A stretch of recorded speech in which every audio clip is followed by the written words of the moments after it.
La famille homoparentale, les débats reprennent, des débats stériles puisqu'il s'agit déjà d'une réalité. Karine et Elodie ont donné naissance chacune à leur tour à Vassili et Siloé grâce à un même donneur de sperme auquel elles ont eu recours en Belgique. Fred Ferry et Damien Guichetot les ont suivis dans leur quotidien de maman. Karine et Elodie ont conçu leurs enfants, Vassili et Siloé, par insémination artificielle, avec un donneur inconnu. Tour à tour, chaque maman a porté un enfant. Donc voilà, ça c'est le début de vie. Voilà, notre fils, notre fille. Donc début d'une vie à 3, puis à 4. Voilà, et tout plein de souvenirs de la naissance. Premier pyjama qu'il a mis à la maternité. Quand on le voit comment il est aujourd'hui, c'est vrai qu'on a du mal à se rendre compte. Normalement, dans une famille, il y a un livret avec le papa, la maman et les enfants. Et nous, on a chacune notre livret de famille. La chance. Et avec notre enfant biologique. Ça fait 8 ans qu'on est ensemble. Et puis voilà, donc ça fait maintenant 3 ans qu'on a Vassili. Mon Vassili, au bout de 4 essais sur 6 mois à peu près, il est arrivé. Siloé, c'était encore plus rapide. Première fois, premier essai. Et voilà, Elodie nous a donné Siloé. On s'est vraiment dirigé naturellement vers la Belgique, puisqu'en plus, eux sont beaucoup plus en avance sur ce sujet-là que nous, en France en tout cas.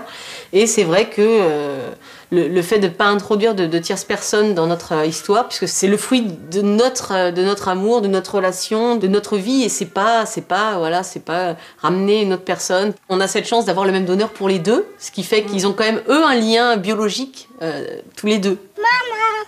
Oui, maman! Ça, c'est laquelle? C'est moi. Maman. Maman. Quand c'est l'heure du biberon, le matin, ça va plutôt être maman Elodie, parce que la plupart du temps, moi, je suis partie au travail. Quand c'est ciblé, effectivement, ils rajoutent le prénom derrière. Parce que maman tout court, on peut pas savoir. Donc les deux répondent sinon. On vit naturellement, comme tous les autres couples. Donc on se fait des bisous. D'ailleurs, ils sont très, très jaloux. Leur maman s'aime, mais c'est pas tabou dans la famille. On exprime aussi notre amour devant eux. Et je pense que c'est aussi quelque chose d'important pour leur équilibre. Karine et Elodie se retrouvent régulièrement avec d'autres mamans homosexuelles pour échanger leurs questionnements, mais aussi pour montrer à leurs enfants qu'ils ne sont pas les seuls à avoir 2 mamans. Le fait de se retrouver entre mamans lesbiennes, enfin maman homosexuelle, c'est bon. Déjà de se retrouver entre mamans.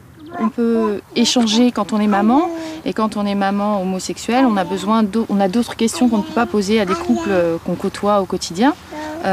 Parce qu'on a d'autres questionnements. Avant la naissance d'un enfant, on réfléchit à plein de choses. On réfléchit à notre mort, on réfléchit à l'héritage, on réfléchit à qu'est-ce qui va se passer quand on ne sera plus là. Je pense qu'il y a peu de couples hétérosexuels qui ont été voir un notaire pour faire un testament avant la naissance de leurs enfants quand même. Nous, on était obligés de le faire. Il y a aussi la question de nos parcours, tout le parcours d'insémination, il y a un soutien des autres mères aussi. Il y a plein de choses, plein de questions qui viennent se poser. Pour Vassili par exemple, qui lui va bientôt être scolarisé, c'est vrai que pour nous, c'est très important de voir comment il vit toutes ces choses, comment ses mamans lui expliquent, et puis faire notre propre expérience à partir de ça. Et il est encore petit, même s'il connaît sa vie, il la comprend, je pense, savoir s'il faut en parler au niveau de la maîtresse, de la directrice, ce genre de choses.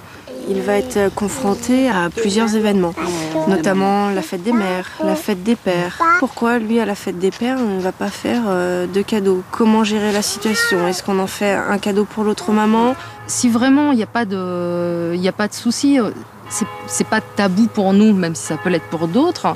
Je pense que si on le vit bien, l'enfant le vivra bien, quoi. Hormis crise d'adolescence, tout ça, on peut pas le prévoir, et puis bon, on jugera, quoi. Il faut aller voir les gens. Il faut pas leur mentir, il faut leur dire voilà. Notre famille, elle est comme ça. Mais une fois qu'on a fait cette étape-là et qu'on s'assume, eh bien en fait, les gens nous acceptent très facilement et ont un regard pas si négatif que ça. C'est pas parce qu'on est 2 femmes ensemble et qu'effectivement il n'y a pas de papa qu'on est les seuls dans cette situation. Il y a des couples divorcés, il y a des mères seules, il y a des mères seules qui adoptent et il n'y a pas de papa. Et jusqu'à aujourd'hui, ça ne posait aucun problème. On n'a jamais posé la question de savoir s'il y avait besoin d'un référent. Des grands-parents, des amis, je veux dire des hommes, ils en côtoient. Hein. On peut pas éviter les hommes. C'est pas possible. Elodie et Karine ont toujours eu le soutien de leurs proches, en particulier les parents d'Elodie, qui ont toujours été là pour elle, même dans les moments difficiles. Quand on a découvert l'homosexualité d'Élodie, moi personnellement j'étais un peu assommé pendant 24 heures quoi. Mais passé ces 24 heures, bon bah écoutez, on fera avec hein. Et puis et Karine, il faut dire aussi que la compagne qu'elle avait choisie nous a beaucoup plu et donc ça a certainement aidé. Je crois qu'elle a sans doute eu plus de mal, elle, à nous le dire que nous à l'entendre. Quand vous nous avez dit que vous vouliez un enfant, on a mis sur la table toutes les questions que ça nous posait à nous. Plus tard, comment l'enfant il va se situer par rapport aux autres, par rapport à la société, par rapport au père qu'il ne connaîtra pas, peut-être le recherchera-t-il, enfin voudra-t-il le rechercher. Aux remarques désagréables qui ne manqueraient pas de lui arriver dès l'école primaire, puis plus tard quoi. Nous on a d'abord pensé à l'enfant. Les questions qu'ils nous ont posées, c'est vrai qu'on y a répondu assez facilement et assez rapidement dans la mesure où on se les était déjà posées ces questions-là, parce que c'est vrai qu'on en avait parlé toutes les deux de nombreuses nuits, de nombreuses journées. À l'absence du père, effectivement, on y répondra au fur et à mesure. Et c'est surtout le problème en fait qui se pose le plus pour les gens. Un enfant, c'est un papa, une maman. Qu'est-ce qu'il va se dire où il est mon papa? Lui, il n'a pas de tabou.